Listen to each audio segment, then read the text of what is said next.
Hello, Year 6 at South Baddesley School, and to your fantastic, amazing teacher, Mrs. Wilson.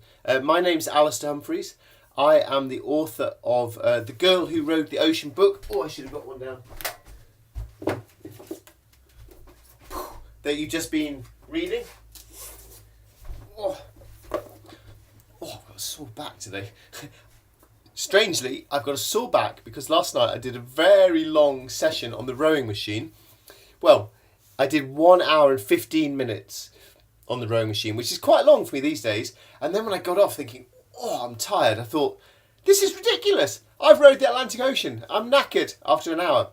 Anyway, I'm Alistair Humphreys. I wrote The Girl Who Rode the Ocean, which is a kind of sort of follow on from The Boy Who Bite the World. I'm an adventurer. I cycled around the world, I rowed across the Atlantic, and I was inspired to do those adventures by reading books of adventure and travel, and I wrote a book about my adventure heroes as well. So I'm a big fan of adventure, and I'm a fan of books. So I'm really glad you sent me these questions. They're really good questions. I hope that you enjoyed the book. Right, I'm going to launch in. What is the best micro-adventure you have ever been on? Best. Well, I did love getting some tractor inner tubes, the tubes that go inside tractor wheels, really big, blowing them up, drifting down a river with some friends, and then in the evening setting up camp on the riverbank and camping for the night. That was pretty wonderful. Question 2. Did you miss rowing after you finished rowing the Atlantic?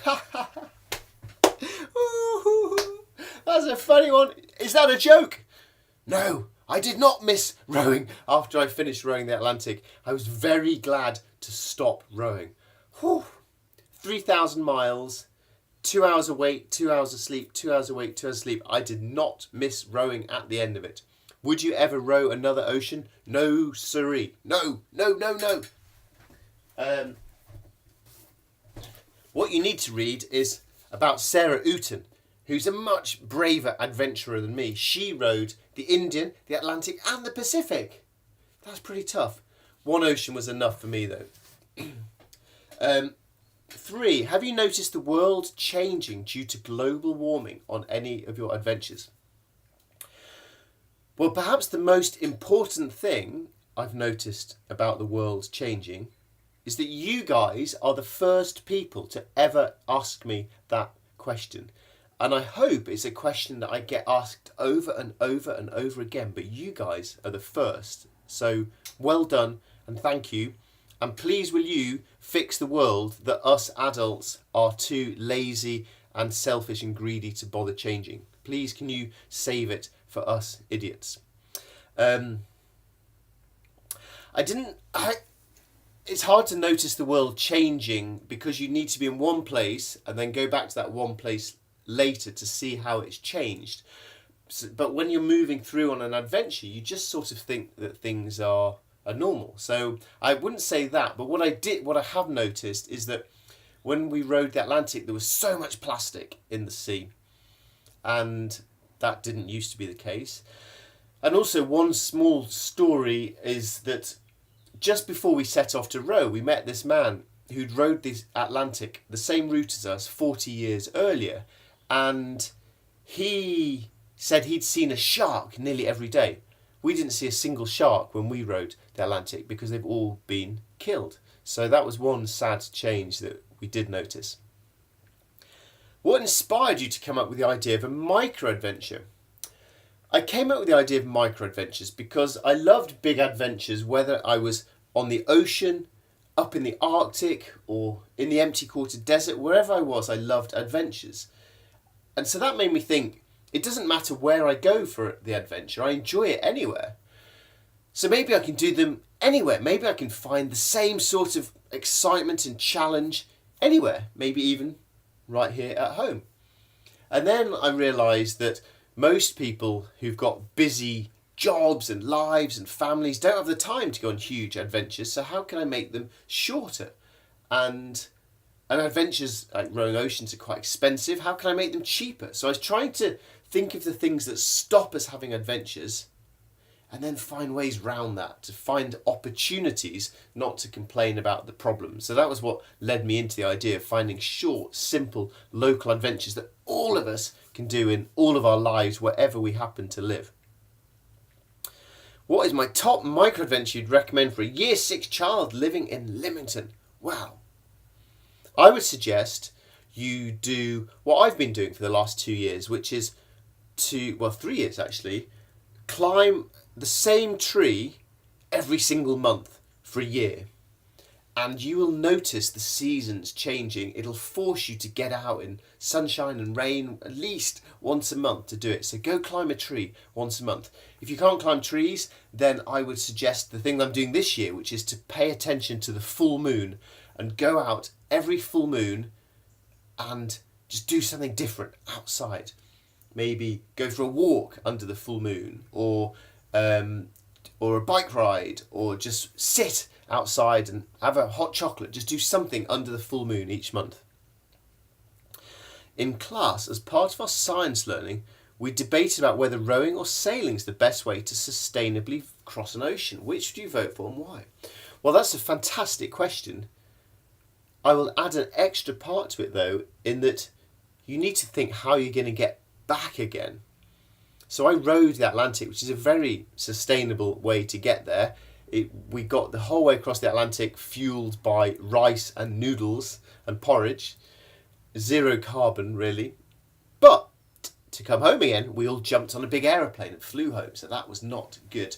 And rowing, generally you can only row one direction across an ocean because of the wind and currents. Whereas on a sailing boat, you could sail across and sail home again. So it's much better for crossing an ocean. What was your worst night at sea when you rowed the Atlantic? Well, Lucy in the book actually has far worse nights than me, because she capsizes. She has that horrific, terrifying storm. She capsizes, and luckily that never happened to me. When we actually rowed the Atlantic, we never capsized. Thank goodness, because it would have been terrifying. So but you know, this book would have been a bit boring if I said, thankfully, nothing scary happened, the end. So I had to sort of spice it up a bit, and to that I turned to my friend Sarah, who had so many capsizes when she crossed the Pacific. So I had long chats with her about her experiences. So she's had far worse nights than me. My worst night was probably the first night when we did have really big wind, big waves, when we weren't yet used to it. So it was terrifying. We didn't know what we were doing. We were massively seasick. We weren't yet used to being awake all night, so we were so tired. We were missing our friends and family, so we were really sad. And we had thousands of miles to go, and the whole trip seemed so far. And we just felt trapped in this crazy thing, which it was too late to back out of. So that first night was absolutely horrible, horrible, horrible night. How many hours do you sleep? Well, we'd sleep for 2 hours, row for 2 hours, sleep for 2 hours, row for 2 hours, which kind of sounds like you get 24 hours sleep. But you bear in mind, actually in reality, you'd stop rowing, and then you'd have to go into the cabin, take off your wet clothes, maybe have something to eat, do any little jobs, fix anything, lie down, try to go to sleep, take some while, and then people wake you up 10 minutes before, so you didn't really get more than an hour to an hour and a half, so within those 2 hours. But just the breaking up of it, 2 hours, that was the bit that was absolutely exhausting. It was pretty much like what it's like, you can ask your parents about this, say, how tiring was your life when I was a young baby? And they will tell you how tired they were. That's kind of like rowing the ocean. Why did you decide to become an author? I became an author for a few reasons. One, I love reading books. Reading adventure books, or reading any books, was what got me excited in adventure. I really enjoy reading books now. It teaches me so much. Don't tell your teacher, but I've learned so much more from reading books that I loved than I ever learned from just sitting in a classroom. So I love reading books that I enjoy and learning about stuff. So books encouraged me to go and do adventures. I then wanted to share my experiences with adventures, particularly with children. That was why I wrote The Boy Who Biked the World. That was my stories about cycling around the world, and to show that the world was a good, kind place and encouraging people to have adventures. So I wanted to do that. And I'm quite lazy. I didn't really want to get a proper job that involved me having to go to an office or a factory or turn up at somewhere and my boss would shout at me. And I actually, I quite like that I just work in this shed. I drink a lot of cups of tea, and as long as I get my book written, I can kind of do what I want. So if I now want to go and climb a tree for half an hour, I can, as long as I get my work done. So I really like the freedom of working for myself. Do you have any tips for becoming an author? Read, and do some writing, and do interesting stuff. Do different, unusual things so that you then have interesting, unusual things to write about. Question 10. Have your adventures ever interfered with your life in a negative way? Wow. That is a big question. That's a big question. Have they interfered in my life in a negative way? Yes, they have. So I spent 4 years cycling around the world, which was brilliant. I loved it. But it did mean I didn't see my friends and family for 4 years. And so that was lonely and sad at times. It's also meant that now I've come home from cycling around the world, I sometimes find normal life really boring and really frustrating, and I just want to be off on adventures.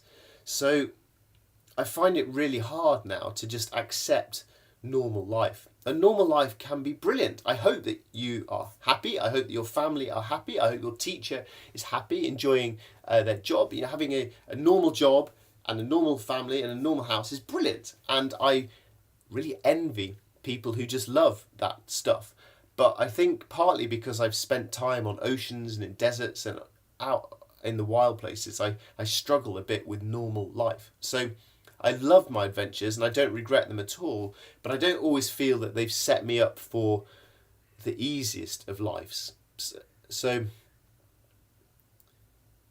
I think adventures give you an interesting life, not necessarily the simplest or necessarily even the happiest of life. However, I don't want to end on a sad note, so I will say that I'm so grateful for the opportunities to have done my adventures. I've had such a brilliant time doing adventures, and I've loved writing the stories as well. And I hope you guys will have adventures, write stories and read stories too. Thank you very much for some fantastic questions, and good luck with all of your own adventures. Bye.